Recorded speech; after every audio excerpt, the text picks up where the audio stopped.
Saviez-vous donc que l'un des films les plus effrayants jamais réalisés a en fait été formellement interdit dans son propre pays? Le candidat manchurien a accompli quelque chose qui frôle l'impossible. En 1962, il racontait une histoire si réelle, si terrifiante que les gens ont cru que cela ne pouvait pas être de la fiction. Le film murmurait un secret sombre sur le contrôle du pouvoir et l'esprit humain. Cela a amené le public à se demander ce qu'il voyait vraiment. Cela les a fait se demander ce qui était réel, et cela a changé la façon dont Hollywood raconte les thrillers politiques pour toujours. Êtes-vous prêt à découvrir les histoires étranges et bien cachées derrière ce chef-d'œuvre? Plongeons et découvrons 20 faits étranges et incroyables sur le candidat manchurien. Numéro 20, le film n'a presque jamais été tourné. En 1962, Hollywood ne faisait pas de films sur le contrôle mental et les assassinats politiques. Les studios pensaient que c'était trop sombre, trop dangereux, voire trop réel. Frank Sinatra a dû employer tout son pouvoir et tout son charme pour convaincre les producteurs que cette histoire méritait d'être racontée. Il n'a pas seulement joué dans le film. Il s'est ardemment battu pour qu'elle existe. Il croyait profondément à l'histoire, au point d'en devenir son plus ardent champion. Les studios étaient absolument terrifiés. Ils craignaient que le public n'accepte pas une histoire aussi vraiment tordue. Ils avaient vraiment peur. Les gouvernements pourraient s'opposer, mais Sinatra n'abandonnerait pas. Il savait que quelque chose de spécial se cachait dans les pages du script. Il le sentait bien. Ce qui ressemblait à un rêve impossible n'a presque jamais eu lieu, car tout le monde disait non. Voilà comment nous avons failli rater l'une des plus grandes réussites cinématographiques. Fait numéro 19. Le roman original a été écrit en à peine 6 petites semaines. Richard Condon, l'auteur du roman original, a écrit cette histoire vaste et extraordinairement complexe, vraiment, en seulement 6 semaines. Pense bien à cela vraiment, 6 semaines, l'esprit humain, la conspiration, la politique et le meurtre. Tous ensemble créés en 42 jours. Condon n'était pas encore un scénariste formé, ni même un romancier vraiment célèbre. Il était tout à fait un conteur brillant avec une vision ardente qui brûlait en lui. Il s'assit et tout à coup laissa l'histoire jaillir comme de l'eau qui s'échappe d'un barrage rompu. Ses doigts ont dû courir rapidement sur les touches de la machine à écrire à haute vitesse. Les mots venaient si vite, et avec tant de furie qu'il n'a presque pas eu le temps de penser. Vraiment, quand il eut fini, il créa quelque chose vraiment dangereux et beau. Les éditeurs furent choqués par la vitesse avec laquelle il avait vraiment écrit. Les critiques furent étonnés par sa profondeur. Ce qui a semblé durer des mois n'a pris que quelques semaines. La vitesse de création n'a pas vraiment rendu l'histoire moins puissante.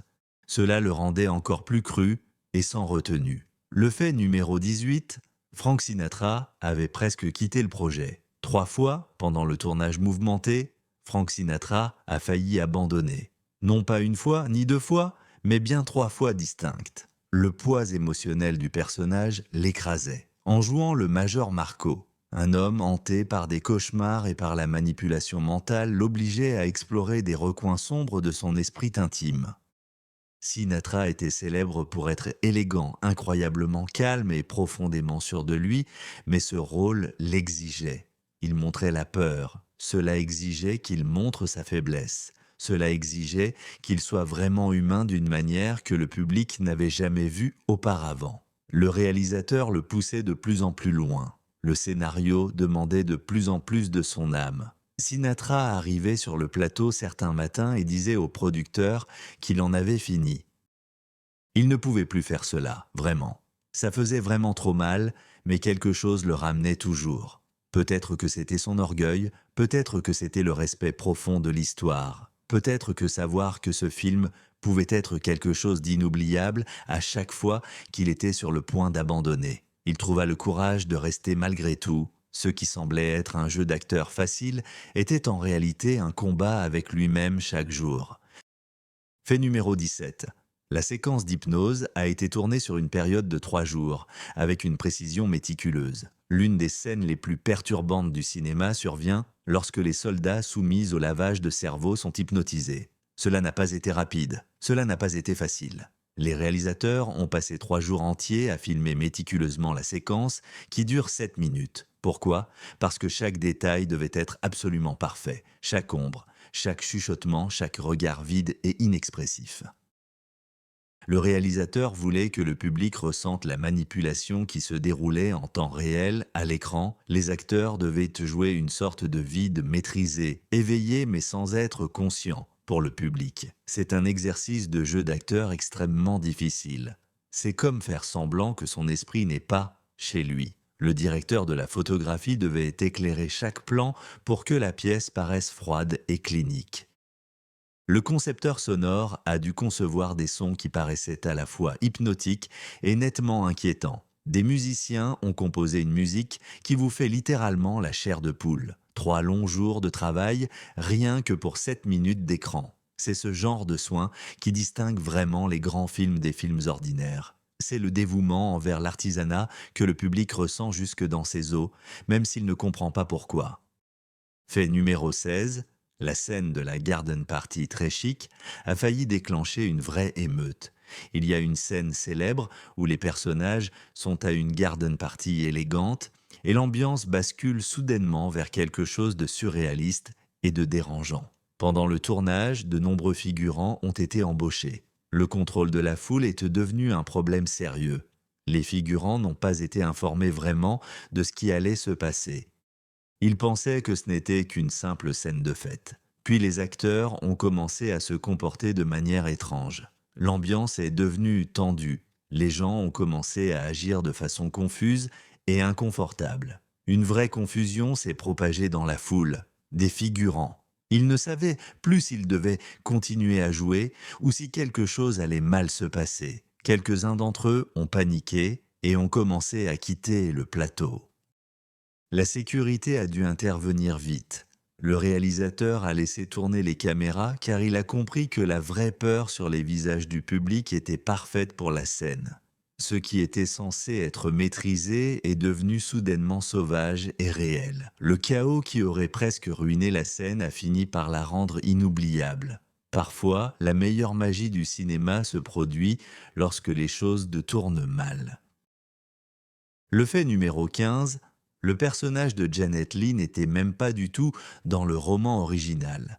L'un des personnages les plus importants du film n'était pas du tout vraiment dans le livre. Le personnage de Janet Leigh, la jeune femme qui se lie au Major Marco, a été créé uniquement pour le film à l'écran. Le scénariste s'est rendu compte que Marco avait vraiment besoin de quelqu'un pour le ramener à la réalité. Il avait besoin d'un lien fort et profond avec le monde humain en dehors de son cauchemar. Alors, ils l'ont créé. Ils ont créé une raison plausible pour qu'ils se battent. Janet Leigh a apporté une énergie et une chaleur vraiment exceptionnelles au rôle, ce qui donnait l'impression qu'elle avait toujours fait partie intégrante de l'histoire. Elle s'est devenue la lumière et un rayon d'espoir dans un film très sombre. Sa performance a rappelé au public que même au cœur des conspirations les plus profondes, l'amour et la connexion humaine comptent encore. Les réalisateurs ont pris un risque en modifiant le matériel d'origine. En 1962, cela était considéré comme presque irrespectueux envers l'auteur. Néanmoins, cela a parfaitement fonctionné. Cela a modifié en profondeur tout le cœur émotionnel du film. Parfois, les idées les plus brillantes naissent lorsque l'on enfreint les règles. Le fait numéro 14, le film a été tourné en seulement 47 jours. Toute la production, du premier jour de tournage jusqu'au dernier, n'a duré que 47 jours. Moins de 7 semaines seulement. L'équipe a travaillé incroyablement vite et efficacement, avec une grande précision. Tout avait été planifié jusqu'au moindre détail. Avant même que les caméras ne tournent, le réalisateur avait soigneusement storyboardé presque chaque prise. Les acteurs avaient dû mémoriser non seulement leurs répliques, mais aussi les mouvements et les émotions parfaitement nécessaires. C'était comme assister à une symphonie où chacun connaissait parfaitement son rôle. Les films modernes, avec des budgets similaires, prennent typiquement 4 à 5 mois pour tourner. Celui-ci a été tourné en 47 jours. L'énergie était restée extrêmement élevée dès le départ. Il n'y avait pas le temps de s'ennuyer ni de se relâcher. Tout le monde devait être affûté, concentré et prêt. Le rythme rapide a probablement aidé les acteurs à rester émotionnellement connectés à leurs personnages aussi. Il n'y a pas le temps de réfléchir lorsque l'on se déplace ainsi rapidement. Ce qui semblait sans effort à l'écran était en réalité le fruit d'une précision et d'une planification de style militaire. Ce n'était pas un accident. C'était le savoir-faire numéro 13, la scène de lavage de cerveau. Des années après la sortie du film, des recherches psychologiques furent inspirées par les séquences de lavage de cerveau qui inspirèrent de vrais chercheurs et psychologues. Ils ont étudié les scènes pour comprendre comment les réalisateurs avaient rendu le contrôle mental crédible. Les universités utilisaient des extraits du film dans des cours de psychologie. La façon dont le film dépeint la manipulation était si précise qu'elle est devenue un point de référence pour comprendre les techniques psychologiques réelles. Certaines personnes affirment que le film était si réaliste que certains gouvernements l'ont pris au sérieux. Il y avait des rumeurs selon lesquelles des agences de renseignement l'ont étudié. Qu'elles aient été vraies ou non, l'exploration par le film de l'esprit humain était scientifiquement réfléchie. Les cinéastes ne se sont pas contentés de rendre ce film effrayant. Ils l'ont rendu plausible. Ils ont compris que les histoires les plus terrifiantes ne sont pas celles qui pourraient réellement arriver. Celles qui reposent sur une psychologie authentique, celles qui montrent jusqu'où peut aller la fragilité de l'esprit humain. Ce qui ressemblait à une pure fiction a en réalité saisi quelque chose de vrai sur la vulnérabilité humaine. Voilà le véritable pouvoir d'un récit bien raconté. Il nous apprend, d'une manière précise et approfondie, à nous connaître nous-mêmes. Fait numéro 12, Angela Lansbury était en réalité âgée de seulement 3 ans de plus que l'acteur qui incarnait son fils. Angela Lansbury incarnait la mère. Frank Sinatra incarnait son fils, mais dans la vie réelle. Lansbury est né en 1925 et Sinatra en 1915. Attends, cela signifie que Sinatra était en réalité 10 ans plus âgé, mais les âges des personnages rendaient tout cela déroutant pour tout le monde. Lansbury a joué ce rôle avec une telle autorité glaciale qu'elle semblait sans âge et puissante. Sa performance lui donnait l'impression d'être une force de la nature et pas une mère ordinaire. Les cinéastes n'ont pas laissé l'âge poser problème, du tout. Ils accordent au talent et à la présence une importance bien plus grande et nettement plus durable que les simples chiffres qui indiquent l'âge. Lansbury apportait, à chaque scène qu'elle habitait ou qu'elle occupait, une énergie froide et contrôlante. Vous croyez qu'elle pouvait manipuler n'importe qui. Elle vous a fait comprendre pourquoi son personnage pouvait exercer un pouvoir si profond sur toutes les personnes qui l'entouraient. L'âge devenait invisible tant la performance était puissante, saisissante et dominante. Ce qui aurait pu être un problème de casting est devenu l'une des plus grandes forces du film. Parfois, les meilleurs acteurs peuvent absolument tout surmonter, même la logique des années qui défilent sur le calendrier. Le fait numéro 11, le film a en réalité été retiré des salles de cinéma après l'assassinat de Kennedy. En novembre 1963, le président John F. Kennedy a été assassiné. 3 jours plus tard, Frank Sinatra a demandé que le studio cesse de projeter Le Candidat manchurien dans les salles de cinéma. Le film présentait clairement un assassinat politique. Le moment semblait impossible et irréaliste. Trop cru, trop réel et presque insoutenable. Le studio a exaucé sa demande immédiatement. Ils l'ont retiré des salles de cinéma à travers tout le pays. Le film disparut des cinémas américains pendant des années entières. Les gens ne pouvaient pas le regarder légalement. Le film est devenu une histoire de fantômes, un film que tout le monde connaissait, mais que peu avaient vu. Ce ne fut que vers 1987, bien après que la plaie nationale eut commencé à guérir, que le film revint dans les salles. La décision de Sinatra était respectueuse et déchirante. Il comprenait que parfois l'art doit reculer lorsque la réalité devient trop similaire. Il a compris que son film possédait un grand pouvoir. Parfois, ce qui est de loin la chose la plus responsable qu'un artiste puisse accomplir, c'est d'écouter attentivement l'histoire et d'attendre patiemment. Ce n'était pas vraiment une faiblesse, c'était vraiment la sagesse. Fait numéro 10, le costumier a créé une robe spéciale pour Janet Leigh en seulement 3 heures. Il y a une scène où le personnage de Janet Leigh porte une très belle robe. Le costume d'origine n'a pas fonctionné. Il ne paraissait pas correct, avec seulement quelques heures avant le tournage. La costumière a complètement redessiné et créé une nouvelle robe à partir de zéro. Elle avait des couturières qui travaillaient frénétiquement. Des tissus avaient été coupés, des points étaient cousus à la main. Un costume complet était né en 3 heures. Lorsque Lee l'a mis, il était parfait. Cela lui allait magnifiquement. Ça a bougé comme il fallait, cela ressemblait exactement à ce dont la scène avait besoin. La robe a fait briller la prestation de Lee. De grands costumes font cela. Ils font partie du personnage. Ils aident les acteurs à se sentir plus réels dans leur rôle. La rapidité et la compétence du designer ont transformé un désastre potentiel en triomphe. Ce qui aurait pu être un échec de costume est devenu un moment de pur artisanat. C'est bien la magie d'avoir de vrais professionnels sur le plateau. Ils résolvent les problèmes avant même que quiconque sache qu'il y a un problème. Fait numéro 9, le réalisateur a utilisé des angles de caméra étranges pour montrer la manipulation. Frank Sinatra a dirigé certaines scènes lui-même et il a fait un choix inhabituel en matière de travail de caméra. Des caméras étaient aussi placées à des angles étranges. Certaines scènes furent de bien filmées d'en haut, d'autres d'en bas. Rien ne paraissait normal ni vraiment confortable. Ce n'était pas un accident, c'était délibéré. Ces angles étranges faisaient naître chez le public un malaise profond, tout comme chez les personnages à l'écran. Les spectateurs se sentaient déséquilibrés et manipulés. La caméra est devenue partie du récit.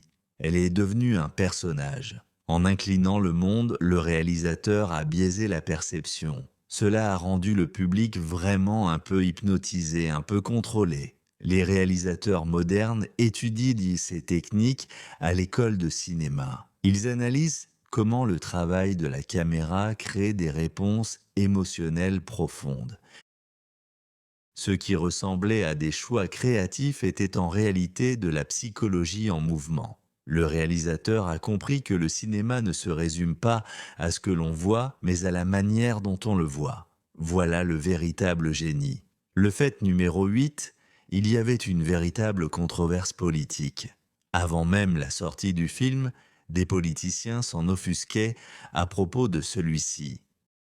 Ils ont trouvé que le film était trop critique envers le gouvernement. Ils craignaient que cela n'incite les gens à se méfier de leurs dirigeants. Certains sénateurs ont fait des déclarations publiques contre le film. Ils ont dit qu'il était anti-américain de montrer une image aussi sombre de la politique. Le studio a dû défendre les réalisateurs. Ils ont dû expliquer que l'art mérite la liberté, que les conteurs doivent de pouvoir raconter des histoires difficiles.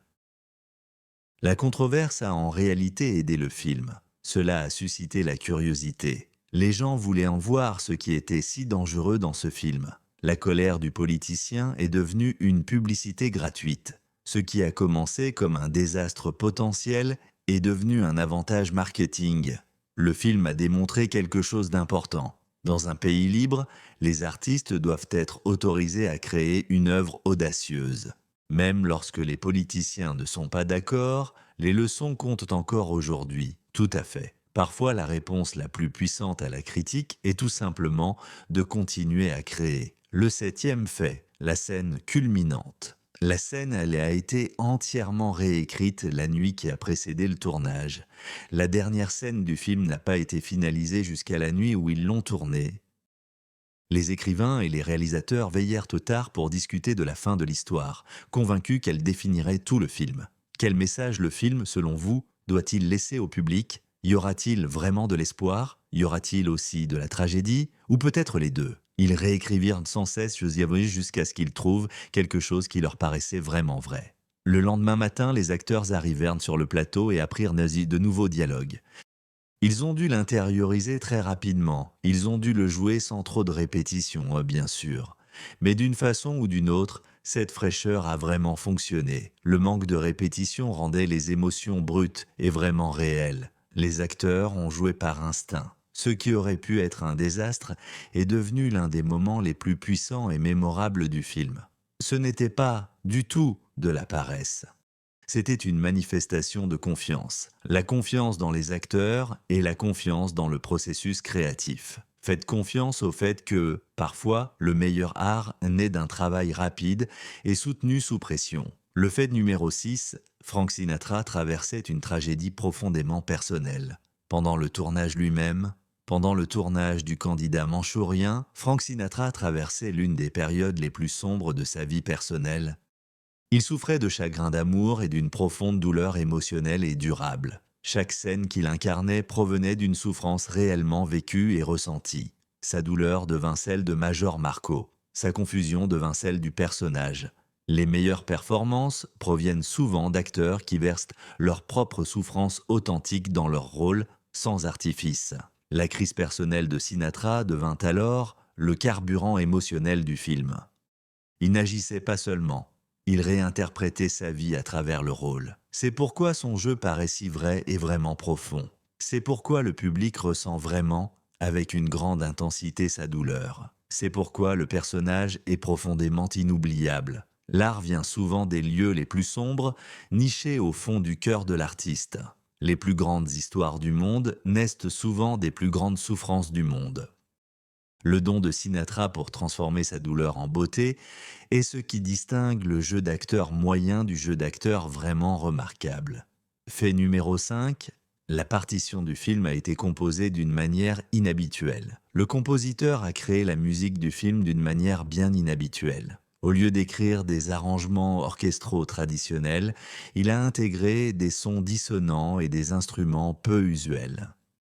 Il voulait que la musique donne l'impression d'être fausse. Il voulait que cela paraisse inquiétant. Des cordes classiques jouées aux côtés de sons électroniques, des mélodies traditionnelles déformées dans des directions inattendues. La musique n'apaisait pas le public, elle les perturbait, mais c'était parfait pour l'histoire. Une musique qui sonnait confortable aurait trahi le message du film. Le compositeur comprit que le son est aussi très important que l'image pour créer l'atmosphère. Les compositeurs de films modernes étudient cette partition en détail. Ils analysent comment une musique non conventionnelle peut créer des effets psychologiques. Ce qui paraissait étrange en 1962 sonne comme s'il était en avance sur son temps. Le compositeur était un artiste, assez audacieux pour risquer de sonner faux afin de servir l'histoire.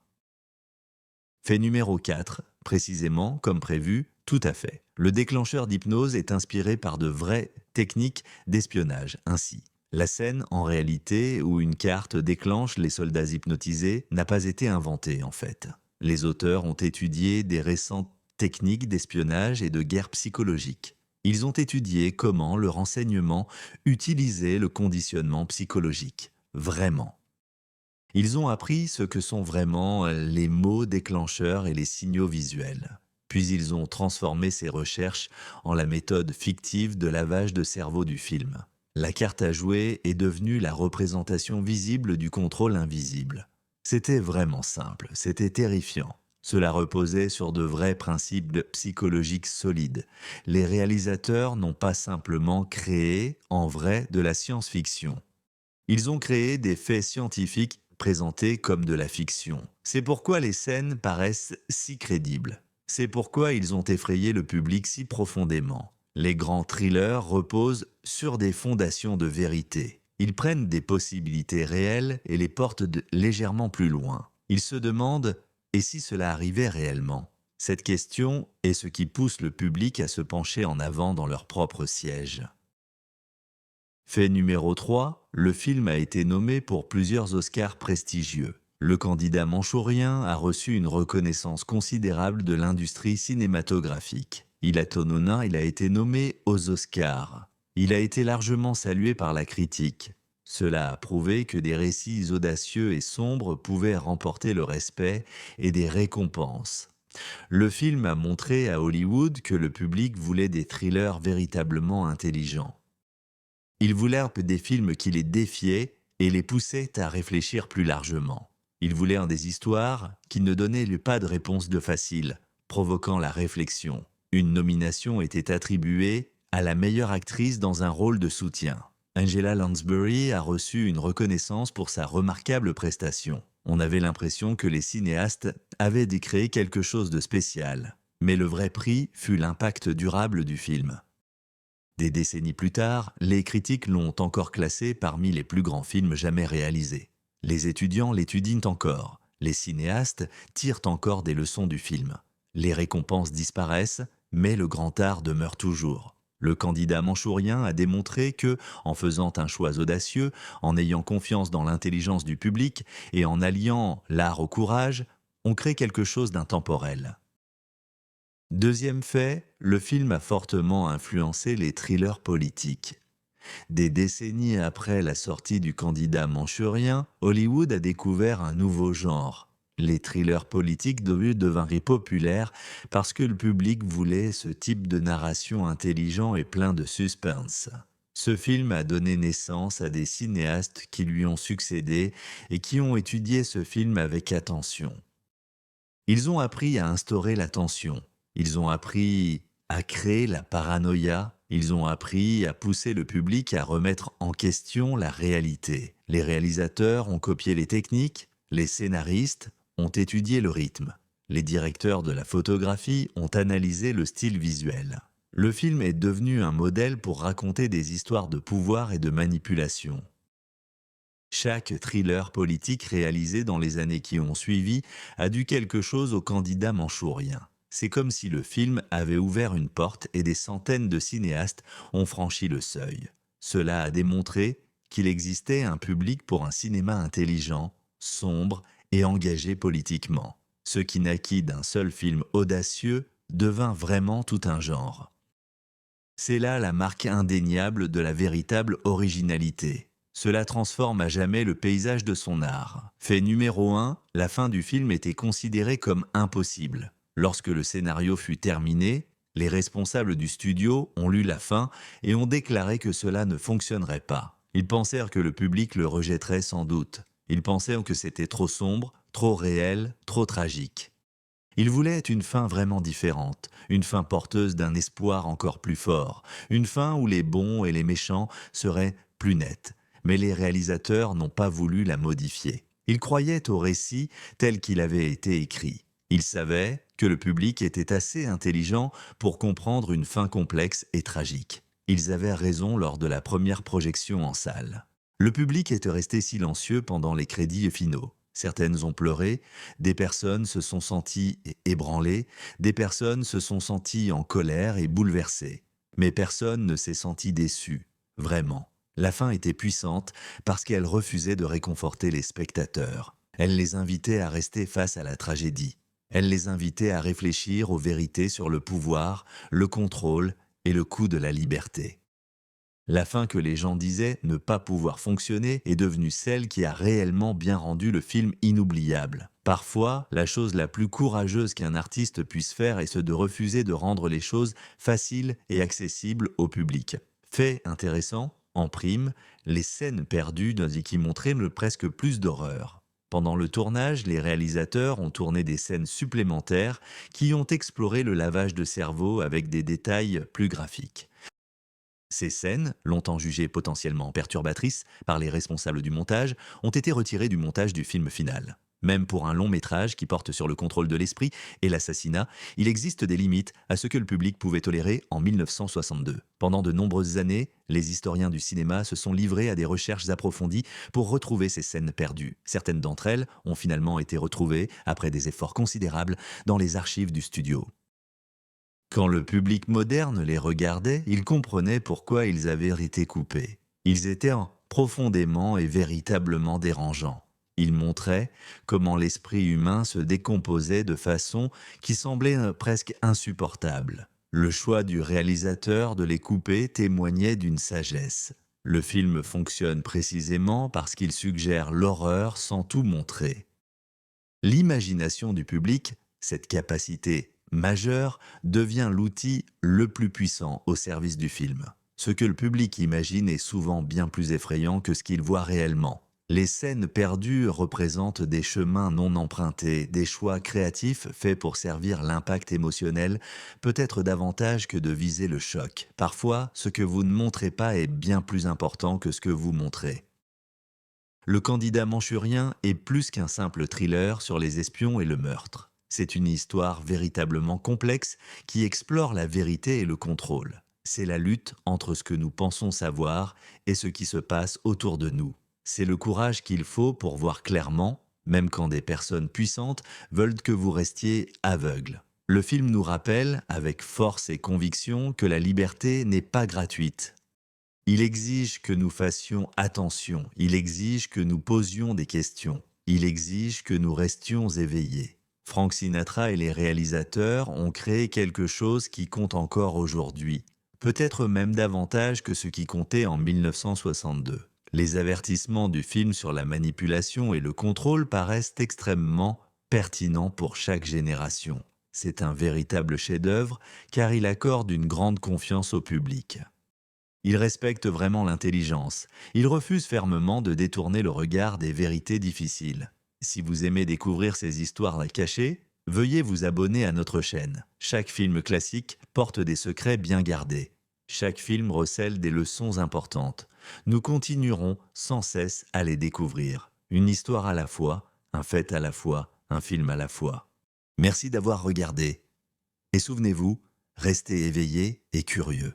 Les plus grandes histoires attendent patiemment d'être découvertes par vous.